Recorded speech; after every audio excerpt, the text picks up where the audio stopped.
사람으로 인사하시겠습니다. 반갑습니다. 주님의 사랑으로 사랑합니다. 인사하십니다. 제가 며칠 전 모자 하나를 얻었습니다. 자, 그런데 이 모자가 이렇게 생겼어요. 김제시에서 아마 지평선 축제를 하면서 나누어 주었던 그런 모자였던 것 같습니다. 그런데 김제시 정신건강복지센터 이게 큰 글씨로 전화번호까지 쓰여져 있어서 쓰고 다니기에 좀 그랬습니다. 그래서 제가 고민을 하고 있었는데요. 그런데 재주 있는 사람의 손에 들려지니까 모자가 이렇게 변하게 되었습니다. 그 글씨를 예쁘게 가려서 아주 멋진 이 세상에 하나밖에 없는 모자로 바뀌게 되었습니다. 어찌 보면 볼품이 없는 모자예요. 어찌 보면 쓰고 다니기에 좀 민망스러운 그런 모자였습니다. 그래서 많은 사람은 이런 모자를 외면하고 이런 모자를 버릴 수밖에 없지요. 그런데 재주 있는 사람의 손에 들려지니까 이렇게 멋진 모자로 변화가 되더라는 것입니다. 여러분, 그렇다면 정말 연약한 사람이, 부족한 사람이 하나님께서 함께 해주시고 하나님께서 사용해 주신다고 한다면 어떻게 변화가 되겠습니까? 오늘 본문의 말씀을 보면 다니엘의 친구들이었던 사드락과 메삭과 아벳느고가 왕이 세우신 그 우상 앞에 절하지 않는 것 때문에 풀무불에 던져지는 그런 위기를 만났습니다. 그런데 이 위기 속에서 하나님이 함께하니까 놀라운 하나님의 영광과 능력을 나타냈다는 이야기를 오늘 본문은 우리에게 소개하고 있습니다. 여러분의 말씀을 통해서 하나님은 어떤 분인가 라고 하는 걸 우리에게 다시 한번 소개해주고 있는 그런 말씀인 것을 우리는 발견해 볼 수가 있어요. 여러분, 우리가 믿는 하나님은 어떤 하나님일까요? 오늘 본문의 줄거리를 먼저 생각을 해본다면 이 바벨론의 느부갓네살 왕이 통치한 지 약 18년이 지난 그러한 때였습니다.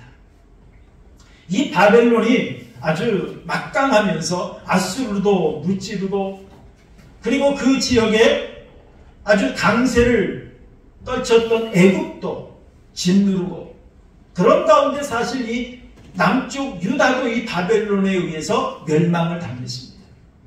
그리고 많은 사람들이 포로로 끌려갔어요. 그런지 약 18년이 지나서 이 자기의 업적을 드러내고 자기 명성을 나타내기 위해서 이 느부갓네살 왕이 두라라고 하는 이 평지에 금신상을 세웠습니다. 금신상을 세웠는데 얼마나 그 크기가 되느냐면 높이가 약 27m 정도 됩니다. 높이가 약 27m나 되고 넓이는 약 한 3m 정도 그렇게 되는 것 같은데 많은 사람들이 멀리서도 볼 수 있을 만큼 높은 그러한 금신상을 만들어 놓았습니다. 그리고 이 금신상이 세워진 것을 기념하기 위해서 낙성식을 거행하도록 했습니다. 그때 그 나라의 모든 관료들은 다 모이도록 했습니다. 그 나라의 관리들만 모였겠습니까? 이 바벨론에 의해서 속국이 되었던 많은 나라들은 얼마나 많은 외교 사절단들을 보내어 왔겠습니까? 그런 가운데 이제 느부갓네살 왕이 낙성식을 거행하면서 많은 무리들에게 명령을 했습니다. 내가 세운 금신상에게 다 절하라 라고 하는 명령을 내렸어요. 그리고 만약 절하지 않는 자는 극렬히 타는 풀무불에 던져넣겠다 라고 엄히 경고까지 했습니다. 그러자 많은 사람들이 이 금신상에게 절을 했습니다. 그런데 그곳에 모였던 자들 중에 사드락과 메삭과 아벳느고는 이 금신상에게 절하지 않았어요. 그 모습을 누가 보았느냐? 바벨론의 갈대아인들이 이것을 목격을 했습니다. 그리고 왕에게 참소를 합니다. 우리 한번 읽어볼까요? 12절 말씀 함께 보겠습니다. 12절 시작.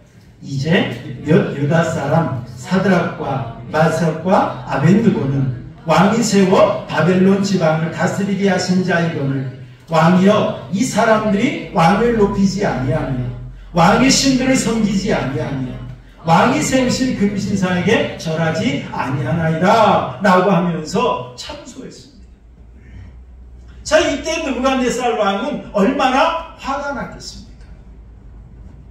사실 이 사드락과 메삭과 아벤느고는 남쪽 유다에서 예루살렘에서 포로로 끌려왔던 자예요. 포로로 끌려왔던 자들을 그들을 예쁘게 봐서 관료를 삼아주었어요. 방백, 그 당시로 말하면 이 바벨론에 120도가 있었어요. 그러한 곳에 도지사, 그런 정도의 직분을 맡겨주었거든요. 그렇다면 이 느부갓네살 왕의 은혜를 생각하면서 왕에게 잘 보이려고 하는 것이 바로 보통 사람의 모습입니다. 그런데 사드락과 메삭과 아벤느고는 이 왕의 명령을 거역하고 말았어요. 그때 이 느부갓네살 왕의 입장에서 보면 얼마나 배신감이 느껴졌겠습니까? 내가 저들에게 얼마나 잘했는데 어떻게 내 명령을 따르지 않을 수 있어? 아마 그러면서 배신감을 느끼면서 큰 화를 냈을 것입니다. 그러면서 이들을 불러서 그들에게 묻습니다. 너희가 절하지 아니한 것이 사실이냐? 라고 하면서 확인까지 합니다. 그리고 15절 말씀을 보니까 이제라도 너희가 준비했다. 음악 소리가 나거든 악기가 울리거든 너희는 금신상에게 절하라 라고 이야기를 합니다. 그런데 만약 그때도 절하지 아니하면 너희를 극렬히 타는 풀무불에 던져놓겠다 라고 경고까지 했습니다. 그때 사드락과 메삭과 아벤느고는 어떻게 행동했을까요? 우리 16절 한번 읽어볼까요? 16절 함께 봅니다. 시작. 사드락과 메삭과 아벤느고가 왕에게 대답하여 이르되 느부갓네살이여 우리가 이 일에 대하여 왕에게 대답할 필요가 없나이다 라고 합니다. 지금 이들은 고민도 해보지 않습니다. 지금 이들은 왕의 눈치도 보지 않습니다. 지금 이들은 왕의 마음을 좀 달려보려고도 하지 않습니다. 그러면서 아주 단호하게 대답을 합니다. 왕이여 이런 일에 대해서는 우리가 대답할 필요가 없습니다. 아주 단호하게 왕에게 대답을 합니다. 그리고 17절 한번 읽어볼까요? 17절 시작. 왕이여 우리가 섬기는 하나님이 계시다면 우리를 맹렬히 타는 풀무불 가운데에서 능히 건져내시겠고 왕의 손에서도 건져내시리다 라고 말합니다. 왕이 다시 한번 그들을 생각해서 기회를 주었을 때 보통 사람이라고 한다면 왕의 눈치를 볼 겁니다.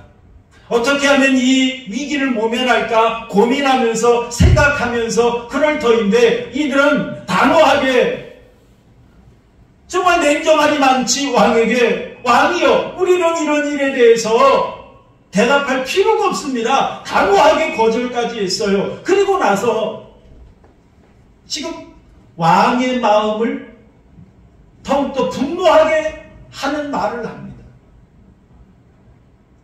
그 말이 뭐냐면은 하나님이 계시다면 우리를 맹렬히 타는 풀무불 가운데서 건져내시겠고 왕의 손에서도 건져내실 것입니다. 이렇게 말을 합니다. 이 말은 무슨 말입니까? 왕이요 우리는 절하지 않은 것입니다. 풀무불에 던지려면 던지세요. 풀무불에 던지면 하나님이 우리를 건져주실 것입니다. 그런 이야기. 아마 저 같으면 그저 그냥 입 꾹 담고 있을 터인데 이들은 왕의 마음을 약으로 올리듯이 지금 이렇게 말을 해요. 그리고 18절에 또 이렇게 말을 합니다. 우리 한번 읽어볼까요? 18절 함께 봅니다. 시작. 그렇게 하지 아니하실지라도 왕이여 우리가 왕의 신들을 섬기지도 아니하고 왕이 세우신 금신상에게 절하지도 아니할 줄을 아옵소서. 한 걸음 더 나아가서 왕이 아무리 우리를 풀무불에 던진다 할지라도 하나님이 건져주실 것입니다. 아니, 하나님이 건져주지 않는다 할지라도 우리는 절하지 않을 것입니다. 그때에 이 느부갓네살 왕은 얼마나 화가 났겠습니까? 그래서 화가 나서 얼굴빛이 바뀌면서 그들에게, 신하들에게 명령합니다. 풀무불을 평소보다 7배나 더 뜨겁게 하라 라고 말을 합니다. 그리고 군사 중에 용사들을 불러서 그들을 완전 무장하게 해요. 장갑까지 끼게 하고 그러면서 그들을 뜨거운 풀무불에 던지도록 합니다. 그런데 사드락과 메삭과 아벳느고를 붙들어서 풀무불에 던지던 그들은 불에 타 죽었어요. 그런 상황에서 그들은 사드락과 메삭과 아벳느고가 풀무불에 던져졌습니다. 분명 풀무불에 던져졌다고 한다면 괴성을 지르듯이 막 온몸이 뒤틀리면서 불에 타 죽어야 정상인데 그들은 풀무불 가운데 걸어다닙니다. 괴성도 지르지 않습니다. 온몸을 비틀지도 않습니다. 그런데 왕이 볼 때 더 한 가지 놀라운 사건이 있었습니다. 분명 풀무불에 던져진 사람은 3사람인데 풀무불 가운데 걸어다니는 사람은 4사람이었어요. 우리 25절 한번 읽어볼까요? 25절 함께 봅니다. 시작. 왕이 또 말하여 이르되 내가 보니 결박되지 아니한 4사람이 불 가운데로 다니는데 상하지도 아니하였고 그 넷째의 모양은 누구와 같도다고요? 신들의 아들과 같도다 라고 말했어요. 풀무불에 던지던 군사들은 다 죽었어요. 풀무불에 던져질 때 사드락과 메삭과 아벳느고는 괴성을 지르면서 불에 다 죽어야 정상인데 그러지도 않아요. 3사람이 던져졌는데 그 안에 걸어다니는 사람을 보니까 4사람이에요. 근데 그 사드락과 메삭과 아벳느고를 제외한 4번째 사람을 보니까 신들의 아들과 같다 라고 말을 하는 걸 볼 수 있습니다. 이는 느부갓네살 왕이 목격한 그런 모습이에요. 그래서 이 느부갓네살 왕이 신기했습니다. 극렬히 타는 풀무불 아기까지 나아갔습니다. 그러면서 사드락과 메삭과 아벳느고에게 말을 합니다. 지극히 높으신 하나님의 종 사드락과 메삭과 아벳느고야 나와서 이리로 오라 라고 말을 합니다. 그러자 그들이 풀무불 가운데서 걸어 나왔어요. 그때 우리 27절 한번 읽어볼까요? 27절 함께 봅니다. 시작.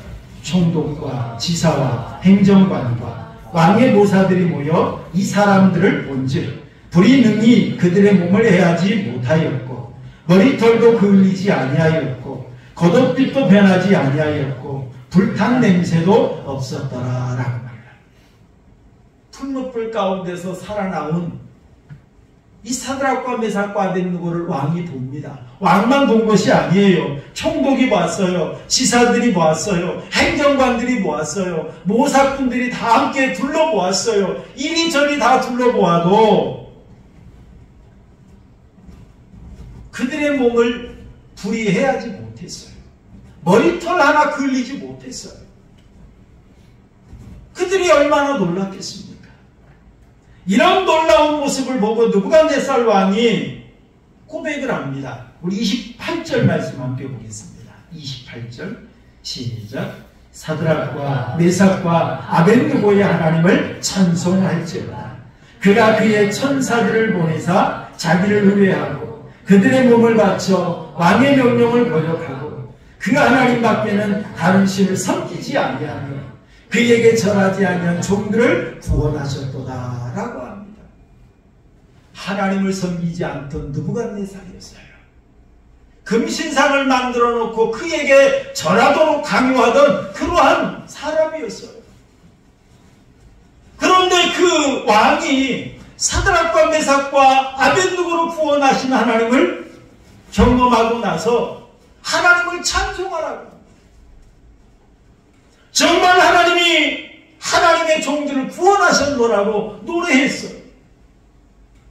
얼마나 놀라운 일입니까? 그뿐만이 아니죠. 우리 29절 말씀도 함께 보겠습니다. 전국에 조서를 내렸습니다. 우리 29절 함께 봅니다. 시작.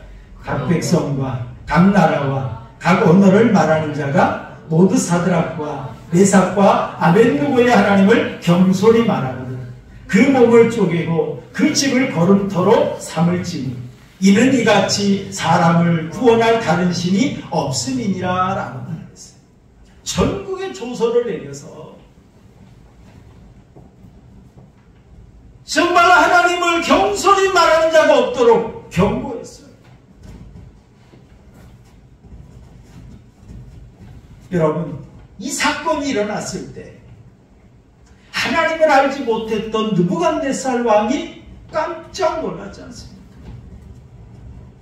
그뿐만이 아니라 그곳에 모였던 관료들, 그곳에 모였던 외교 사절단들, 그곳에 모였던 많은 백성들이 얼마나 이 사건을 통해서 하나님의 존재를 알게 되었을까요?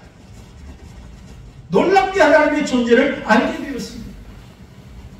그런데 더 놀라운 것은 사드락과 메삭과 아벳느고였습니다. 분명히 이들은 하나님을 믿는 사람들이었어요.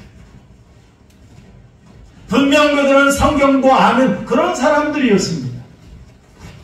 그런데 지금 이들은 어떤 상태입니까? 나라가 멸망한 상태잖아요. 그들은 지금 바벨론의 포로로 끌려왔잖아요.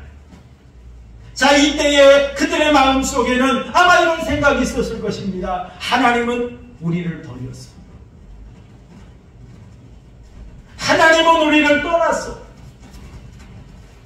하나님은 우리의 기도에 응답하지 않으셔. 아마 그런 상태에 놓여 있었을 것입니다. 그런데 하나님이 우리를 버린 줄 알았는데 하나님이 나와 함께 하심을 그들이 친히 경험했잖아요. 하나님이 우리를 떠난 줄 알았는데 하나님께서 우리가 위기 속에 놓여 있을 때 하나님이 놀랍게 역사하는 것을 체험했잖아요. 정말 하나님 앞에 살려달라고 애원하고 부르짖지도 않았는데 하나님이 불문불 가운데서 자기들과 함께 하시고 지켜주시고 보호해 주셨어요. 이러한 은혜를 경험하고 얼마나 그들은 기분이 좋았을까요? 정말 하나님이 나와 함께 하고 있음을 느꼈을 때 얼마나 그들은 힘이 났을까요? 하나님의 놀라운 은혜를 체험했을 때 그들은 얼마나 행복했을까요? 아마 눈물이 핑 돌 정도로 하나님의 은혜를 체험하고 그들은 너무너무 좋았을 것입니다. 그 당시에는 전쟁에서 패배한다는 것은 그저 그냥 어떤 전쟁에서 패배한 것으로 그치는 시대가 아니라 자기들이 섬기는 신이 뛰어나느냐 그렇지 않느냐 그런 것을 드러내는 그런 시대였어요. 그동안 자기들이 믿고 있던 섬기던 하나님이 무능력한 하나님인 줄 알았는데 연약한 하나님인 줄 알았는데 이렇게 하나님이 놀랍게 역사하시는 걸 경험하고 나니까 그들은 얼마나 놀라웠을까요? 우상을 만들어 섬기라고 강요하던 자가 하나님을 찾아가는 그 모습을 목격했을 때 얼마나 그들은 너무너무 좋았을 것입니다. 얼마나 좋았겠습니까? 아마 그들은 날아갈 듯이 좋았을 것입니다. 저절로 웃음이 나오고 저절로 환호성이 나오고 저절로 춤이 나올 정도로 그들은 좋았을 것입니다. 아마 만나는 사람마다 입을 열어서 이 일을 자랑하고 싶을 정도로 그들은 좋았을 것입니다. 여러분, 이처럼 하나님이 함께 하심을, 하나님이 지켜주심을, 하나님이 역사하심을 사드락과 메삭과 아벳느고는 놀랍게 경험했어요. 사랑하는 성도 여러분, 이러한 하나님께서 우리의 하나님이라는 사실을 여러분 믿으시길 바랍니다.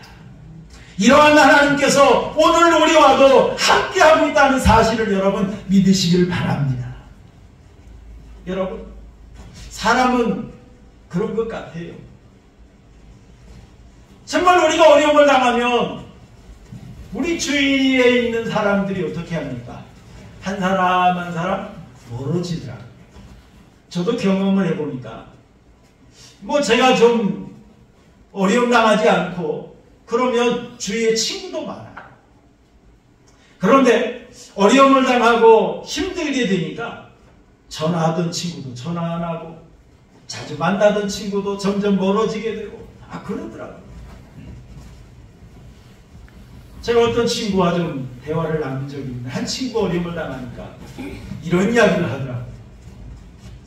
우리하고 좀 급이 맞아야 같이 놀지, 그런 이야기를 하더라고요. 제가 그 얘기를 듣고 내가 어려울 때 너 똑같은 생각이었겠구나, 그런 생각을 제가 해봤습니다. 옆에 있으면 부담될까봐, 속된 말로 말하면 돈 빌려달라고 할까봐 전화를 안 하는 거예요. 여러분, 우리 사람은 그래요. 내가 어려움을 당하면 점점 멀어지더라고요. 떠나가더라고요. 그런데 우리 하나님은 어떤 하나님입니까? 내가 어려움을 당하면 당할수록 나에게 더 가까이 다가오시는 하나님인 줄로 믿으시길 바랍니다. 여러분, 엘리 비젤이라고 하는 루마니아 출신의 작가가 있습니다. 이 사람은 인권운동가이기도 합니다. 그리고 이 사람은 2016년에 사망한 사람인데요. 이 사람은 유대인으로서 독일 나치 정권 하에 그 유명한 아우슈비츠 수용소에 수용되었던 사람 중에 하나였습니다. 그리고 그 중에 살아남은 사람이 극히 소수인데 그 사람 중에 한 사람이었어요. 이 엘리 비젤이라는 사람이 이 아우슈비츠 수용소에 있으면서 자기가 겪었던 이야기를 책으로 펴냈습니다. 그 책이 바로 이 책이에요. 어두컴컴한 그저 암흑 같은 그런 시기. 그래서 제목도 나이트잖아요. 육체적일 뿐만 아니라 영적으로도 암흑 같은 그런 시기였다는 거예요. 하나님 앞에 아무리 기도해도 응답이 없어요. 하나님의 도움의 손길이 임하지 않아요. 그런 상황에서 경험했던 이야기 하나를 이 책에 기록을 했는데, 수용소에 있을 때 많은 유대인들이 지켜보는 가운데 두 사람이 교수형을 당했다고 합니다.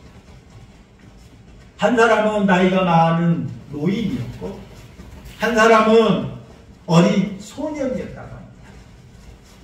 교수형을 시킬 때 어떻게 합니까? 밧줄을 목에 걸고 아래 받치고 있던 받침대를 밀어버리죠. 그러면 그 줄에 목이 매달릴 수밖에 없습니다. 노인은 얼마 버티지 못하고 곧바로 사망했답니다. 그런데 이 어린 소년은 20여 분간을 죽지 않고 발버둥치더라는 거예요. 빨리 죽으면 그래도 좀 괜찮은데 20여 분 동안 죽지 않고 발버둥치는 그 어린 소년을 바라보면서 이 엘리 비젤이 얼마나 괴로웠던지, 정말 하나님 앞에 정말 하나님 우리와 함께 하십니까? 정말 하나님 어디 계십니까? 정말 우리를 떠나신 겁니까? 그러면서 하나님 앞에 원망하기도 하고 불평하기도 했다고 합니다. 그런데 그때 하나님께서 이 엘리 비젤의 마음속에 이런 음성을 들려주시라는 겁니다. 야, 나는 너희와 지금 함께하고 있다. 지금 교수형을 처해서 20여 년 동안 발버둥치고 20여 분 동안 발버둥치고 있는 저 소년과 함께 나는 매달려 있다. 그런 음성을 들려주시라는 거예요. 그때 엘리 비젤은 힘을 얻었답니다. 맞아. 하나님이 지금 우리와 함께하고 있지. 지금 하나님은 나와 함께하고 있지. 자, 교수형에 달려서 20여 년 동안 발버둥 치고 있는 저 소년과 함께하고 있지. 그것을 깨달아. 그러면서 수용소에 갇혀 있으면서 희망을 잃지 않았다는 거예요. 하나님은 우리와 함께 하신다. 이 믿음을 가지고 수용소에서 버티던 가운데 살아남을 수가 있었다는 거예요. 그리고 그 은혜를 이 책을 통해서 간증을 하고 드러내는 그런 일을 했다라고 하는 것입니다. 여러분, 이스라엘 백성들이 애굽에서 비참하게 노예 생활하고 있을 때도 어땠습니까? 애굽인들에 의해서 이 이스라엘 백성들이 얼마나 고통스러운 삶을 살았는지 몰라요. 비참하게 노예 생활을 했습니다. 아무리 기도해도 응답이 없습니다. 그래서 이스라엘 백성들은 이 애굽에서 노예 생활하면서 하나님께 선택받은 민족이라고 하는 자부심도 상실하고 말았습니다. 하나님은 우리를 버리셨어. 하나님은 우리를 떠났어. 그런 생각하에 자포자기하면서 살던 그런 시대였습니다. 그런데 하나님께서는 그 고난의 현장에 함께 하셨습니다. 때가 되면 하나님께서 하나님의 사람 모세를 보내셔서 이스라엘 백성들을 애굽에서 구원해 내셨습니다. 하나님께서 젖과 꿀이 흐르는 가나안 땅으로 그들을 인도해 주셨습니다. 여러분, 이처럼 하나님은 언제나 우리와 함께 하시는 하나님이라는 사실을 여러분 믿으시길 바랍니다. 언제나 우리와 함께 하시는 분이세요. 다윗은 시편 23편 여호와는 나의 목자시니 내게 부족함이 없으리로다. 그가 나를 푸른 풀밭에 누이시며 쉴만한 물가로 인도하시는도다. 내 영혼을 소생시키시고 자기 이름을 위하여 의의 길로 인도하시는도다 라고 고백했지 않습니까? 여러분, 다윗이 이런 고백을 하게 된 배경이 있습니다. 다윗이 목동으로서 어렸을 때 양들을 돌볼 때 함께 하시는 하나님을 경험했거든요. 함께 하시는 하나님. 다윗이 들에서 양을 칠 때 하나님이 함께 해주셨어요. 다윗이 들에서 곰과 사자와 싸울 때에 하나님은 함께 해주셨어요. 다윗이 거인 골리앗과 싸울 때도 하나님은 함께 해주셨어요. 다윗이 사울왕에게 쫓겨 다닐 때에도 하나님은 다윗과 함께 해주셨어요. 그래서 다윗이 생존할 수가 있었던 것입니다. 그런 하나님의 은혜를 경험하고 여호와는 나의 목자시니 내게 부족함이 없다라고 다윗은 고백했던 것입니다. 여러분, 하나님께서는요, 나를 떠난 것 같지만, 나를 버린 것 같지만 여전히 나와 함께 계신다는 거예요. 여러분, 요셉도 어떻습니까? 형들이 미움을 받잖아요. 형들이 죽이려 했잖아요. 그리고 미디안 상인에게 팔아버렸잖아요. 그래서 애굽의 보디발 장군의 집에 끌려가서 노예 생활했잖아요. 그러다가 여주인에게 모함을 당해서 감옥에까지 갔잖아요. 그런데 어떻습니까? 하나님은 그 순간순간에도 요셉과 함께 하셨다는 거예요. 하나님은 함께 해주셨고 하나님은 인도해 주셨다는 사실입니다. 1980년대 말 제가 아는 친구 목사님의 그 간증 이야기예요. 그 친구 목사님이 군대 생활할 때 있었던 그런 이야기입니다. 그때 군종 목사님이 계셨는데 군대의 장교들과 함께 모여서 성경 공부를 하는 그러한 시간이 있었답니다. 그런데 성경 공부하던 그 내용이 뭐였느냐면 이스라엘 백성들이 가나안 땅을 정복하면서 여리고성을 점령하는 그런 이야기였어요. 그런데 여리고성을 점령하는데 기생 라합이 나오잖아요. 근데 이 기생 라합이 가나안 사람의 여리고 사람의 입장에서 보면 간첩 역할을 하는 거예요. 여리고 사람의 입장에서 본다면, 이스라엘 백성들의 입장에서 본다면 참 정탐꾼을 살려주고 보호해주고 그리고 하나님의 역사를 믿음으로 말미암아 구원받는 사람이 되지만 이 가나안 여리고 사람의 입장에서 보면 간첩이에요. 이것을 군인들이 성경 공부를 합니다. 그때 한 장교가 목사님에게 또 그 공부 같이 하는 사람들에게 이렇게 말을 했답니다. 나라를 팔아먹은 스파이를 좋아하는 하나님이라면 나는 그런 하나님 안 믿겠습니다. 그러더라는 거예요. 그때 목사님이 이 말을 듣고 가만히 생각해 보니까 그 말이 맞는 말이에요. 그렇지 않습니까? 여리고 입장에서 보면 간첩이에요. 이런 간첩을 좋아하고 이런 간첩을 사용하고 이런 간첩을 구원하는 하나님이라면 안 믿겠다는 거예요. 그런데 그때 대령 한 분이 계셨답니다. 이제 장군을 달기 전 그게 대령이잖아요. 그런데 이 대령이 이렇게 말을 하더랍니다. 그래도 우리는 나라보다 하나님의 뜻을 더 중요시 여겨야 됩니다. 이렇게 말을 하더랍니다. 그 후에 이 목사님과 이 대령은 끌려갔답니다. 보안사에 끌려가서 모진 고문을 당했다. 어떻게? 나라보다 하나님의 뜻을 더 중요시 여깁니다. 그러면서 고문을 당했다. 그래서 많은 사람들이 이야기하기를 저 목사님은 얼마 이제 있다가 전역을 해야 할 것이다. 그런데 더 큰 문제는 저 대령은 별달기 전 사람인데 저 사람도 이제 군생활 끝났다. 이제 옷 벗어야 된다. 그렇게 다들 이야기하고 있었답니다. 그런데 놀라운 것은 그 대령이 삼성 장군이 되었어요. 준장까지 올라갔습니다. 어떻게 이것이 가능했을까요? 하나님이 함께하니까 가능하더라는 거예요. 다른 사람이 볼 때는 다 끝났다는 거예요. 그런데 하나님을 의지하고 하나님을 섬기니까 하나님의 그 위기 속에서 이 사람의 길을 열어주더라는 겁니다. 여러분 사진 한 장 보실래요? 기찻길이 보이죠? 여러분 이 기찻길은 어떻습니까? 언제나 이 길이 이 두 레일이 함께합니다.